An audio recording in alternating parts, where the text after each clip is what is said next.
I go in, I prep step. The ball gets hit in the air, okay? I go make the play, okay? 1 out, no problem, no runners. I get to lob the ball right back in, easy play.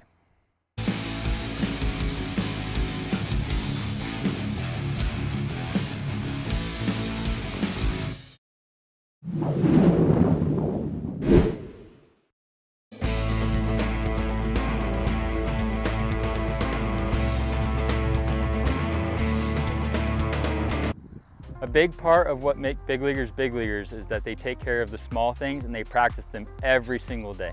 Youth players don't practice the small things every day, and they don't get better and aren't as consistent as big leaguers are. So you want to make sure you're doing the small things right and practice them and make them perfect so you can't get it wrong when the lights turn on. So when you're fielding the ball on the ground, you need to do a lot of reps doing it the correct way, fielding it off your front foot, coming into your crow hop the right way, making sure the footwork is exact and perfect and you have power on your throw, your throws are accurate. You want that perfection in the smallest of things. Likewise with catching a fly ball, we're going to do a lot of reps catching the fly ball in different scenarios and making sure that we're underneath the baseball, we look it all the way in, we catch it in the web, not in the palm. We want to make sure all those small things are perfect.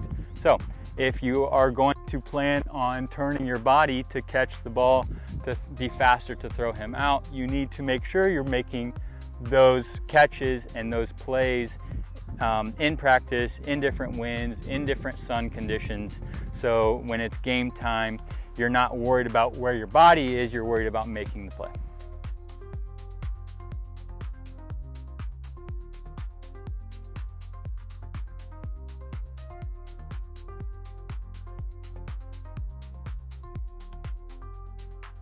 Not all balls are hit in the air, so we need to be able to field the ground ball and still get the baseball distributed where it needs to go. We also want to be efficient in our movements in how we are fielding the ball off the ground so we can, one, not let it get kicked off into the outfield and allow more bases, and two, be able to be as quick with the baseball and get it back in as efficiently as possible. One of the best ways is as we're charging in on the ball, we want to pick a long hop, just like the infielders do. We want to pick a long hop off of a bounce. If it's rolling perfectly flat, then that's not a factor, but we're going to run in. We want to field the baseball off of our front foot, okay? Just inside of that left foot if you're right-handed. So I want to field the ball here. That gives me time to gather myself, one shuffle throw, and I'm delivering the baseball right out of the gate. So here's what it looks like. I'm running in, I field the ball off my front foot, I cross in front, plant, and come up and deliver the baseball. One drill to help you learn where the ball is going to land once it goes in the air is to have the ball get hit in the air, and instead of running to go catch the ball, we're going to throw our hat or our glove on the ground, and the idea is that the ball lands on the hat where the ball is supposed to land. Okay, so the ball goes in the air, I throw my hat on the ground, and I want the ball to hit the hat. I'm not worried about actually catching the baseball. I'm telling myself to plan on where it's going to land based on how high it is, based on the wind and other aspects of the fly ball, and that will help you kind of learn. As you get better and better, have the ball get hit further and further away from you, and eventually you'll be in the outfield and you'll be able to throw your hat where that ball is going to land. I'm playing right field today, so the first thing I'm going to go out and do, I'm going to pick up some grass and figure out where the wind's blowing from. It's blowing in today, so I know the ball is going to die, so I need to keep that in my mind when the balls are hit in the air. The next thing I'm thinking about doing is making sure I get my prep step in every time that ball is delivered, whether it's a hop or just a step. Okay, I want to make sure I'm on the balls of my feet ready to go chase down any fly ball.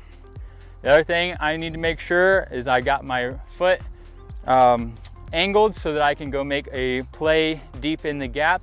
I'm cheating that way a little bit and really making sure I'm minimizing the amount of bases that the runner's going to get. Once I'm in that position, I'm ready to go. I'm just reacting off of the pitch. So The next thing, part of our pre-pitch routine, is making sure I know exactly where I'm going with the ball with the scenario. So in this scenario, there's nobody on, nobody out. We just started the game.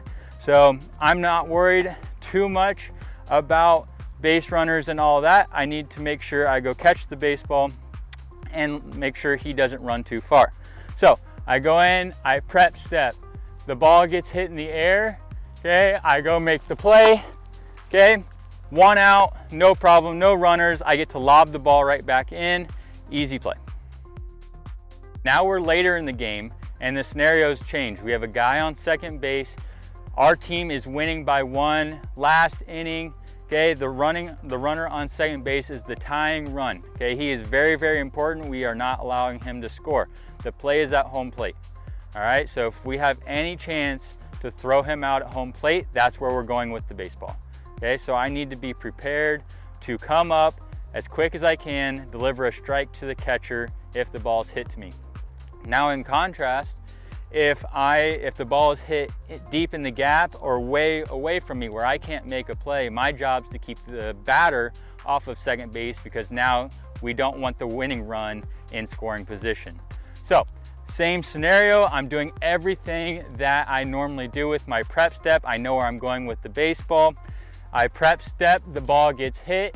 It's a ground ball right in front of me. I'm going to field it off my front foot, shuffle step, deliver my strike to home plate, and we will win the game that way.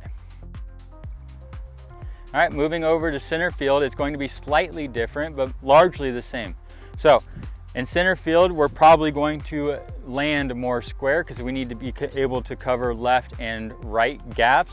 Okay, in contrast to the right fielder only needing to cover to his right side for the gap, or the left fielder only being able to cover the left side gap. The center fielder needs to be able to cover both gaps. Okay, so we're probably going to land a little bit more square on our prep step, and the wind angle is going to change as well as we move around the baseball field. So in right field, it was straight from my back. So in center field, it's going to be just off my left shoulder, still blowing in, but my ball in center field is also going to tail towards my right. So I need to know that's going to die and go to my right versus in right field where it's just going to die. All right, now we've moved over to left field. And again, the fundamentals always stay the same, but the situations are going to change as we continue to move around. Now the wind is blowing almost perfectly sideways towards from my left to my right, and I have the sun factor. It's more in my face, so super high fly ball. The sun is going to be a factor for me versus playing right or center today. So I know the ball is going to tail hard towards the right because we have about 10-15 mile an hour wind.